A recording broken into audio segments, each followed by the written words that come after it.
निकेतन एक paranormal investigator है। अक्सर ही वो ऐसी जगहों पर जाकर पैरानॉर्मल इन्वेस्टिगेशन करता रहता है जहां पर लोगों को ये आभास हुआ हो कि जरूर यहाँ किसी आत्मा का वास है।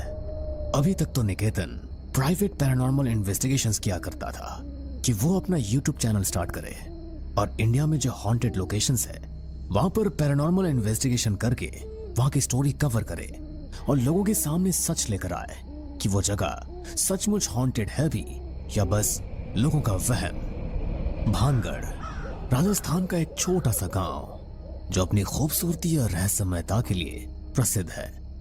यहाँ के किले और मंदिरों की दीवारें कई रहस्यों को छुपाती है जो आज भी अनसुलझे हैं। इन्हीं रहस्यों में से एक रहस्य भानगढ़ के किले का भी है। लोगों का कहना है कि आज भी यहाँ पर रानी रत्नावती की आत्मा भटकती है और जो भी रात के समय यहाँ जाता है वो जिंदा लौटकर वापस नहीं आता। निकेतन भी अपने कंप्यूटर में भानगढ़ के किले के बारे में ही रिसर्च कर रहा था। ये लोकेशन तो काफी ज्यादा डरावनी लग रही है। मेरे ख्याल से तो अपने चैनल का स्टार्ट हमें इसी लोकेशन को इन्वेस्टिगेट करके करना चाहिए। तुम सब क्या बोलते हो? अब लोकेशन तो कवर करनी ही पड़ेगी तो शुरुआत यहीं से कर लेते हैं। हाँ, और वैसे भी हमें भानु की शादी में राजस्थान तो जाना ही है, तो लगे हाथ भानगढ़ भी चले जाएंगे। अगले दिन उन्हें राजस्थान के लिए निकलना था। अपने दोस्त भानु की शादी अटेंड करने एक दिन उन्होंने रेस्ट लिया। उन्होंने भानगढ़ के पास होटल में रूम्स बुक कर लिए।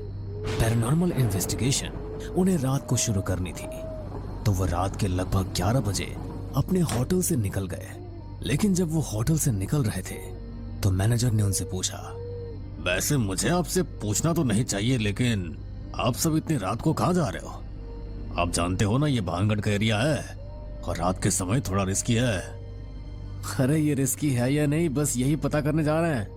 हम पैरानॉर्मल इन्वेस्टिगेटर्स हैं और यही पता लगाने के लिए जा रहे हैं कि जिस भानगढ़ के किले का लोगों में इतना डर फैला हुआ है वो सचमुच भूतिया है भी या नहीं। क्या? रहने दीजिए सर, आपको ये इन्वेस्टिगेशन वगैरह करनी है तो कहीं और कर लीजिए, लेकिन भानगढ़ के किले पर नहीं। आपके साथ कोई हादसा हो जाएगा। हर एक गांव वाले सब गवाह इस चीज के कि उस किले में रानी रत्नावती की आत्मा भटकती है। क्यों अपनी जान को जोखिम में डाल रहे हैं? अरे किसी को कुछ नहीं होगा, आप चिंता मत करो। 3-4 घंटे में हम वापस आ जाएंगे। मैनेजर ने उन्हें वार्निंग भी दी, लेकिन उन लोगों का तो काम ही यही था, इसलिए वो गाड़ी में बैठकर भानगढ़ के किले की तरफ निकल गए। किला वहां से थोड़ी ही दूरी पर था, तो लगभग आधे घंटे की ड्राइव में ही वो किले तक पहुंच गए। किला बहुत ही बड़ा था, लेकिन रात के समय यहाँ पर किसी का जाना अलाउड नहीं है, इसलिए बिजली नहीं थी। यार, यहाँ तो बहुत अंधेरा है, टॉर्च चलाओ ना। नहीं, पहले किले के अंदर जाएंगे, उसके बाद हल्की फुल्की लाइट जलाएंगे। अगर बाहर किसी ने देख लिया कि यहाँ पर रोशनी है तो पक्का पुलिस में कंप्लेंट कर देंगे, और तुम जानती हो ना कि रात के समय यहाँ पर आना मना है। उनके पास कैमरा और लाइट सब कुछ था। वो ध्यान से किले के अंदर गए तो वहां पर एक अजीब सी ठंडक थी। हालांकि बाहर का मौसम गर्म था, लेकिन अंदर का वातावरण बाहर से बिल्कुल अलग था। बाहर तो इतनी गर्मी है, लेकिन यहाँ पर इतनी ज्यादा ठंड क्यों है? शायद किले की बनावट ही ऐसी है कि गर्मी का ज्यादा असर ही नहीं हो रहा, और वैसे भी ज्यादातर किलों में ठंडक ही रहती है। निकेतन कैमरा स्टार्ट करने में लग गया और कशिश बैग से एक्स्ट्रा लाइट निकालने में लग गई। तभी अमित को लगा कि उसके पीछे से अभी अभी कोई गुजरा है। वो झट से पीछे मुड़ा तो वहां कोई नहीं था, लेकिन अमित को लगा कि अगली दीवार के पीछे से कोई उसे झांक कर देख रहा है। यार, तुम दोनों को भी कुछ महसूस हो रहा है क्या? मुझे लगा जैसे अभी भी कोई गुजरा मेरे पीछे से, और ऐसा लग रहा है जैसे उस दीवार के पीछे से कोई मुझे झांक कर बुला रहा है। नहीं, हमें तो ऐसा कुछ भी फील नहीं हुआ, लेकिन अभी पता चल जाएगा कि सचमुच यहाँ पर कोई है या नहीं। इन्वेस्टिगेशन स्टार्ट करते हैं। निकेतन ने अपने EMF मीटर और मोशन सेंसर को 2 अलग अलग जगह पर प्लेस कर दिया और कैमरा सेटअप करके वीडियो शूट करने लगा। उन्होंने इन्वेस्टिगेशन स्टार्ट की। हमने इस किले के बारे में बहुत सुना है कि यहाँ पर रानी रत्नावती की आत्मा भटकती है। अगर ये सच है और हमारे आसपास अभी कोई आत्मा या स्पिरिट है तो हमारे गैजेट्स पर हमें अपने यहां पर होने का संकेत दो। पहला सवाल पूछने पर ईएमएफ मीटर और मोशन सेंसर में कोई लाइट तो ब्लिंक नहीं हुई, लेकिन उन तीनों को ऐसा लगा जैसे कोई पायल पहनकर उनके आसपास चल रहा है। पायल की आवाज तो मुझे भी आई, लेकिन हमारे गैजेट्स पर तो कोई भी सिग्नल ही नहीं मिल रहा। कोई बात नहीं, लेकिन साउंड तो कैमरा से कैप्चर हो ही गई है। ये भी एक सबूत है कि यहां पर कुछ तो है। अरे लेकिन ऑडियंस कैसे भरोसा करेगी? ऑडियंस तो सिर्फ उस पर ही भरोसा करेगी ना जो उन्हें दिखाई देगा। गैजेट्स पर साइन मिलने बहुत जरूरी है। निकेतन ने फिर से सवाल किया। हम यहां पर किसी को परेशान करने नहीं आए हैं, लेकिन सिर्फ ये जानना चाहते हैं कि सचमुच यहां पर कोई आत्मा है या लोगों का वहम। इसलिए अगर कोई आत्मा यहां पर है तो हमें अपने होने का सबूत दो। इस बार भी दोनों गैजेट्स पर कोई साइन नहीं मिला, लेकिन निकेतन को लगा जैसे उसकी गर्दन के पास कोई जोर जोर से सांस ले रहा है। उसे लगा शायद कशिश है, इसलिए वो बोला, अरे क्या कर रही हो कशिश? जरा दूर होकर खड़े हो ना। क्या? लेकिन मैं तो तुम्हारे पास खड़ी ही नहीं हूँ, मैं तो कैमरा चेक कर रही हूँ। निकेतन की गर्दन पर पड़ने वाली वो सांसें और तेज हो गई। उसे डर तो लग रहा था, लेकिन हॉन्टेड लोकेशंस पर वो कई बार जा चुका था, इसलिए ज्यादा रिएक्ट नहीं करना चाहता था। उसने हल्के से पीछे मुड़कर देखा तो लाल जोड़े में सजी एक औरत उसे दिखाई दी, जो ठीक उसके पीछे खड़ी थी और बहुत ही गुस्से में उसे घूर कर देख रही थी। अरे तुम क्या कर रहे हो निकेतन? कैमरे में देखो ना।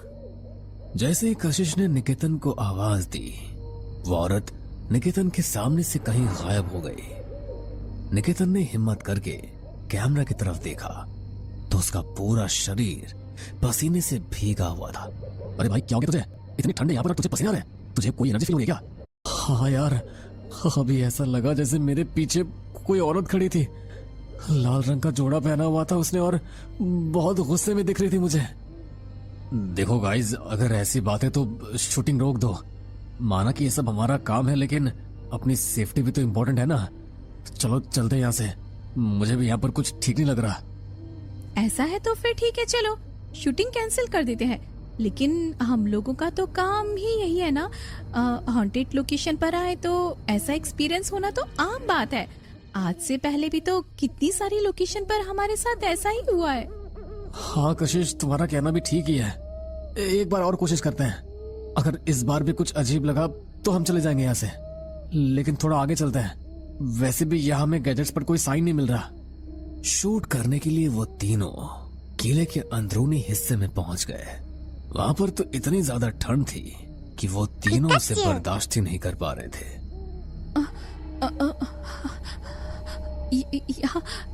यहाँ कुछ ज्यादा ही ठंड है यार। नॉर्मल ठंड तो फिर भी ठीक है, लेकिन इतनी ज्यादा ठंड होना नॉर्मल नहीं है। यहाँ पर हो ना हो, लेकिन पक्का कोई नेगेटिव एनर्जी है और इस बार देखना हमें पक्का साइन मिलेगा। निकेतन ने फिर से ईएमएफ मीटर और मोशन सेंसर लाइट को प्लेस किया, लेकिन इस बार जैसे उसने सवाल पूछा तो उसे मोशन सेंसर लाइट पर साइन मिला। मोशन सेंसर अपने आप जलने बुझने लगा। हमें जो चाहिए था मिल गया यार। एक बार ये वीडियो यूट्यूब पर अपलोड हो गई ना तो व्यूज की तो बारिश हो जाएगी। और लोगों ने शूट के लिए अंदर बैटरी लाइट चलाई हुई थी, लेकिन अचानक ही वो लाइट्स फ्लिकर करने लगी और वहां पर लगे दरवाजे के पीछे से अमित को कुछ अजीब सी आवाज सुनाई दी। कमरे में इतना गहरा अंधेरा हो गया था कि किसी को कुछ भी नजर नहीं आ रहा था। अमित अपने फोन की टॉर्च ऑन करके दरवाजे के पीछे से आने वाली उस आवाज की तरफ बढ़ा, लेकिन जैसे ही वो दरवाजे के पास पहुंचा तो किसी ने उसका पैर पकड़ लिया और अपने साथ घसीटते हुए उसे वहां से ले गया। अमित जोर जोर से चिल्ला रहा था। उसके चीखने की आवाज सुनकर कशिश और निकेतन भी डर गए थे, लेकिन अंधेरे में उन्हें कुछ नजर ही नहीं आ रहा था। ये तो अमित के चिल्लाने की आवाज थी, लेकिन वो है कहाँ? मेरी फोन की बैटरी भी डेड हो गई है।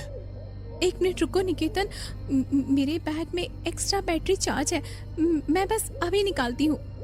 कशिश ने जल्दी से अपने बैग से टॉर्च निकाली, लेकिन जैसे ही टॉर्च चली तो कशिश को लगा कि उसके सामने लाल जोड़ा पहने एक औरत खड़ी है, लेकिन पलक झपकते ही वो वहां से गायब हो गई। ऐसा लगा कि अब यहाँ पर एक औरत थी जिसने लाल जोड़ा पहना हुआ था। ऐसा ही तो कुछ अमित को भी नजर आया था ना, और तुम्हें भी। देखो कशिश, ये एक हॉन्टेड लोकेशन है और हमें इसका साइन भी मिल चुका है, तो जाहिर सी बात है कि तुम्हें कोई स्पिरिट ही दिखी होगी। लेकिन सबसे पहले हमें अमित को ढूंढना होगा कि वो कहाँ पर है, कहीं उसे कुछ हो न जाए। बचाओ मुझे, निकेतन, कशिश, प्लीज हेल्प मी। जैसी अमित की चीख की आवाज उन दोनों के कानों में पड़ी तो उस आवाज को वो सुनते हुए उसकी दिशा में बाहर निकले, लेकिन उन्हें अमित कहीं भी दिखाई नहीं दिया। कहीं अमित ऊपर की तरफ तो नहीं चला गया, क्योंकि नीचे तो वो कहीं भी नहीं है। हाँ, हो सकता है, चलो चलकर देखते हैं। निकेतन और कशिश जल्दी से छत की तरफ दौड़े तो देखा कि अमित छत पर खड़ा है और उसने चेहरा किले के बाहर की तरफ किया हुआ है। वो दोनों उसके पास गए, लेकिन जैसे ही निकेतन ने अमित को आवाज लगाई और वो पीछे की तरफ मुड़ा तो उसे देखकर उन दोनों के होश उड़ गए। अमित बदलकर उस लाल जोड़े वाली औरत की तरह हो गया था, जो कि कोई और नहीं बल्कि रानी रत्नावती की आत्मा ही थी। चांद की रोशनी में जब उन दोनों ने उसे देखा तो वो हूबहू रानी रत्नावती जैसी ही थी, जैसा उन्हें चित्रों में चित्रित किया गया था।